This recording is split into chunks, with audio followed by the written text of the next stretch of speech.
देखिए, कल पटना के कारगिल चौक पे सीबीआई को अर्थी सजा दिया गया है।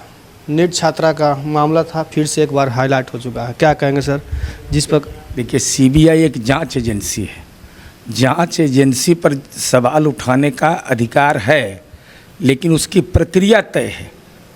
इस संबंध में जो मामला दुखद घटना हुई, माननीय उच्च न्यायालय में हमको जहाँ तक स्मरण है पीड़ित परिवार गया।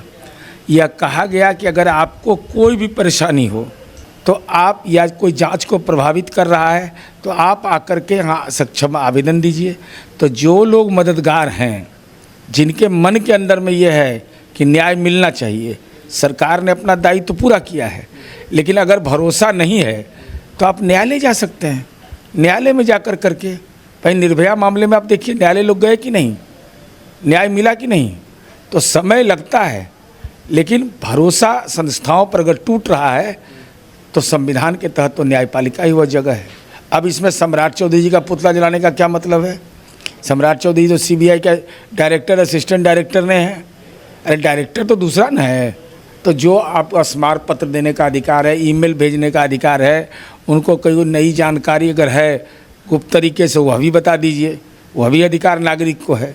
नंबर सीक्रेट रखा जाता है, बताया नहीं जाता है, लेकिन अब आंदोलन करने का तो सबको अधिकार है। जितने भी कल आक्रोश मार्च में शामिल थे सर, सब बोल रहे थे कि सब मिली भगत है, सम्राट चौधरी हो या सीबीआई। अच्छा, जिसका मिली भगत है तो प्रमाणमा देने में कौन दिक्कत है?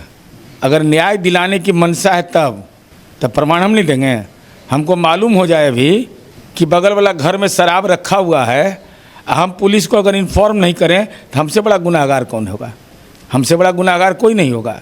अगर आपको जानकारी है और जानकारी नहीं उपलब्ध करा रहे हैं, यह भी अपराध की श्रेणी में आता है। यह कोई सामान्य चीज़ नहीं, कोई जहर खा लेगा। आप संवैधानिक पद पर बैठे हुए हैं, आप उसको देखने के लिए जाइएगा तो यह भी क्राइम है। क्राइम है यह। पुलिस चाहेगी तो आप पर मुकदमा दर्ज कर सकती है। जैसे पॉक्सो एक्ट है, इसमें नाम लेना, उसके पिता का नाम लेना, उसके गांव का नाम लेना, ये सब गुनाह है, गुनाह है। लेकिन अब तो सोशल मीडिया का दौर चला है, क्या चलेगा। लेकिन किसी दिन किसी आदमी के दिमाग में आया बात और मुकदमा कर दिया तो वो लपेटा पड़ेगा कि स्थिर हो जाएगा। बेगूसराय के बेटी सर एक पिता के साथ अपने आते हैं एग्जाम देने के लिए पटना में, उसके साथ रात 1 बजे छेड़खानी।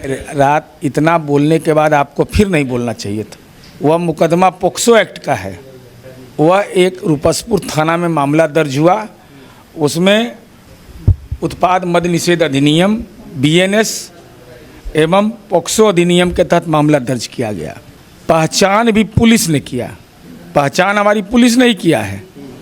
और 112 पर पीड़ित परिवार ने डायल किया और उसी का स्टाफ है सब।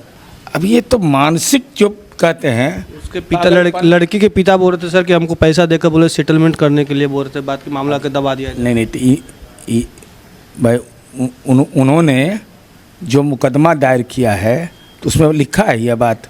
चूँकि वो एफआईआर की कॉपी हमको नहीं मिल सकती है, किसी को नहीं मिल सकता है, चूँकि वह पॉक्सो का से जुड़ा हुआ मामला है। अगर ऐसा कोई मामला है तो एएसपी, सीनियर एसपी को बताइए, इसमें दिक्कत क्या है? मीडिया से तो बेहतर है कि वहाँ बता दीजिए।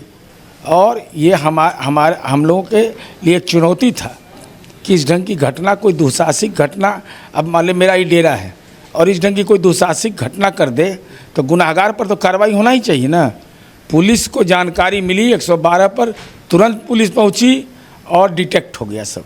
एक तो गिरफ्तार हुआ, फिर 2 और अनुसंधान के क्रम में पकड़ाया, और सब वहीं का है। मैंने होता है ना अपराध करना, अपराध करने में सहयोग करने वाला।